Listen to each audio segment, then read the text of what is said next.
Hello, beautiful people, and welcome to Truthcast TV. Hope everybody's having a wonderful day today.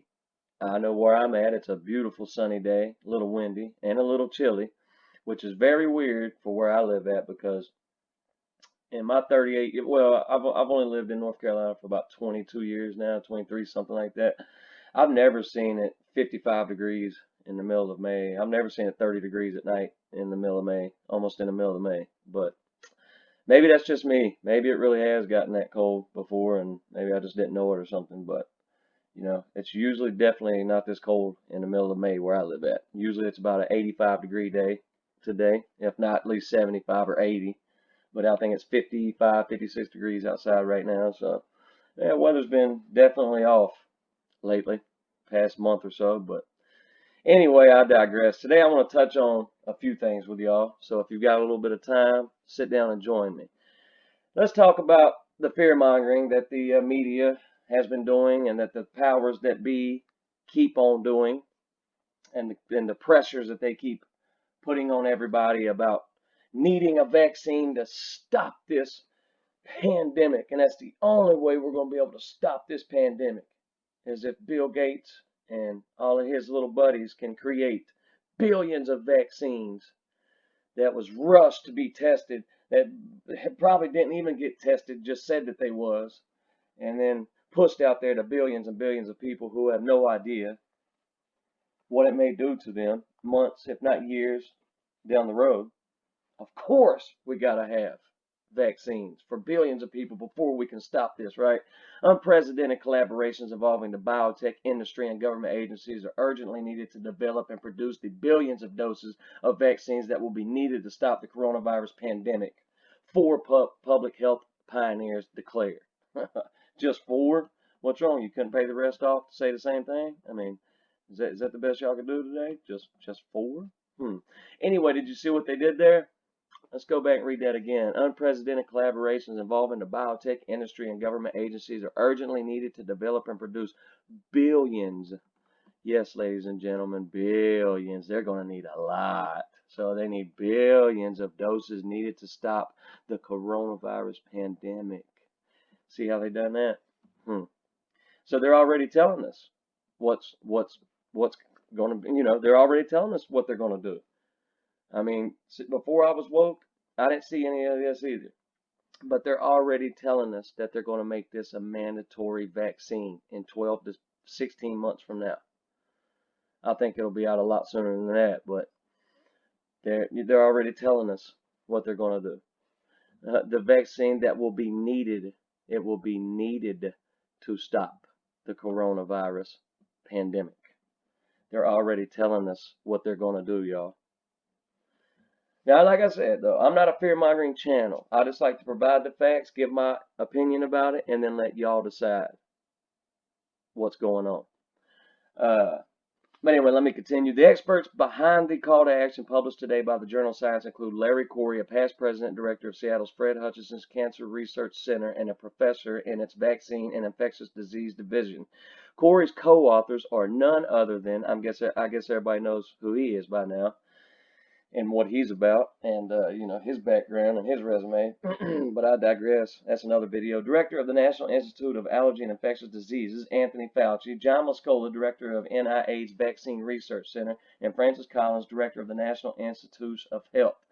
Their essay holds up a public-private partnership known as Accelerating COVID-19 Therapeutic Innovations and Vaccines, or better known as ACTIV, as a model for the collaboration that will be needed to address the coronavirus challenge. So now it's a challenge. What about the influenza that kills 70,000, 80,000 Americans a year? Why ain't they scrambling to, get vaccines for that and to wear masks for that and to fearmonger everybody and stand into their houses for that? I mean, anyway, I digress. Let's move on to another story.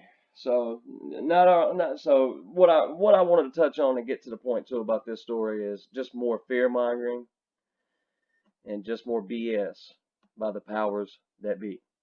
But they're already telling us what they're going to do. And when they say that billions of doses of vaccines will be needed to stop the coronavirus pandemic, that means they're going to make it mandatory. It's going to be mandatory for you to go back to work, going to be mandatory for your kids to go to school, it's going to be mandatory for anybody to do damn near anything. But we'll see. I hope I'm wrong. Man, I really do hope I'm wrong. Let's move on. Well, like I've been saying for about a month on my channel, I believe we will go to war with China before long. I believe in one form or fashion, one way or the other, we are going to go to war with China. And I hope I'm wrong on that too. But let's just watch a little clip. J. Trump built up the most beautiful and strong economy in 3.5 years. And it is simply a fact that China spawned that virus. That is a fact. China hid that virus for about 2 months. That is a fact behind the... That is a fact, even though a lot of liberals and a lot of Democrats and even a lot of Republicans are claiming that that isn't true.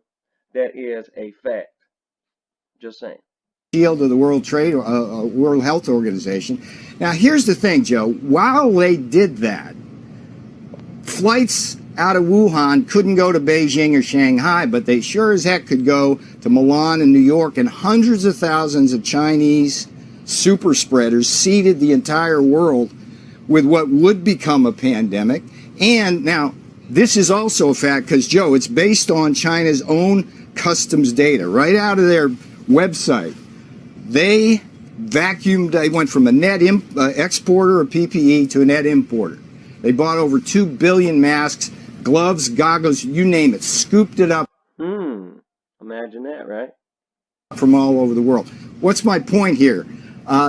They inflicted tremendous damage on the world, which is still ongoing. Joe, we're up to, what, close to $10 trillion we've had to appropriate in order to fight this battle with it. So look, a bill has to come due for China. It's not a question of punishing them.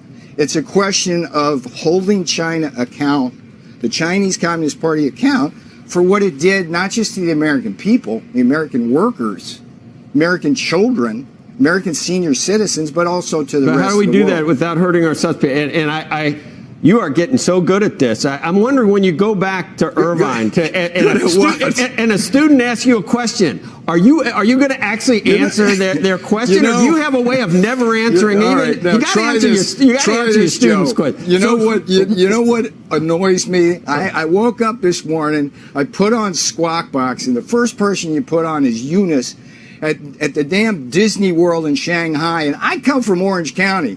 Right? That's the motherland of Disneyland, and my American people can't go to Disneyland. So what should we in Anaheim do? What should we because the Chinese Communist Party inflicted a pandemic. Do we do business as usual with the trade deal? Should we keep the normal business as usual relationship with China with the trade deal, or do we need to really get tough and cancel that? Don't do any of the future deals. Yeah, if you could look down at my feet here, you'd see a lane. Start making our own shit is what we need to do, and stop depending on foreign places for our goods. That's what we need to do. Right over to my office, and in that lane is not Bob Lighthizer or Steve Mnuchin, who are handling the trade deal, or President Trump. My job is to make sure we localize our supply chain so we have what we need to defend the people during the pandemic. So you do what you can. All right, I get it. I think what this president wants to do, President Donald J. Trump, is what he's wanted to do since he ran for office, which is to bring our supply chain. And what other better way to get rid of Donald Trump, to get him out of office, than to crash the economy? Let's look at it right here. Donald Trump had our economy at historic levels on all fronts. We're talking about black unemployment rate was at its lowest, Asian unemployment rate, Mexican unemployment rate. You know, I mean, every race of persons' unemployment rate was at the lowest it's ever been in history. I mean, there was so many things that he did good for our economy. It was unreal. It was at historic levels before all of this. Our economy was the best it's ever been in the history of America until 2 months ago. And what's the only way to get Donald Trump out of office?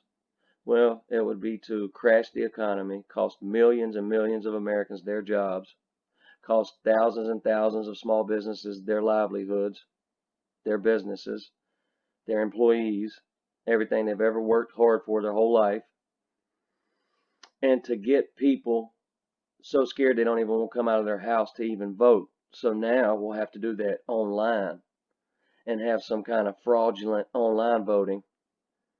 And we see how well that worked out for the Democrats when they did that. But what's so if you think about it, what is the only way to get this president out of office?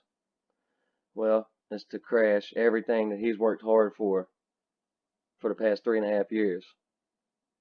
Is to crash all of that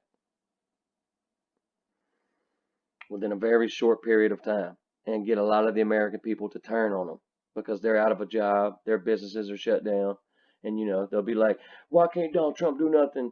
Well, even though Donald Trump's the president, he still doesn't control what goes on in America or around the world. Like I said, there's other people that do that, and you can call them whatever you want.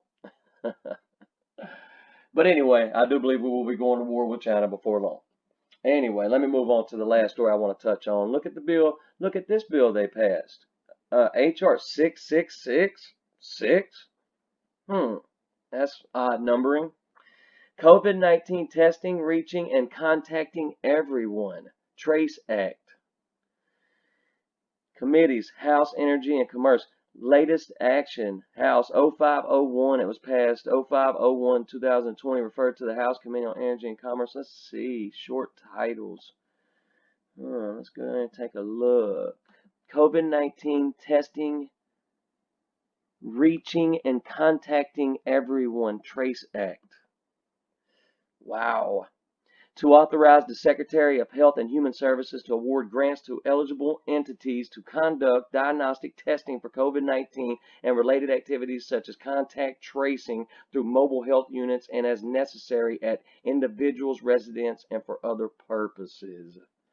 I'll let y'all do that. I'll let y'all do with that as y'all will. And I hope everybody has a damn good day. And if you're new to this channel, please click that subscribe button for me. If you like this video, please click that like button for me. It'll help me out big time since YouTube keeps burying all of my videos and doesn't recommend any of my content or help me gain any subscribers. And I've got plenty of content coming out later this week. So stay tuned, stay woke. And until next time, everybody, I'm out.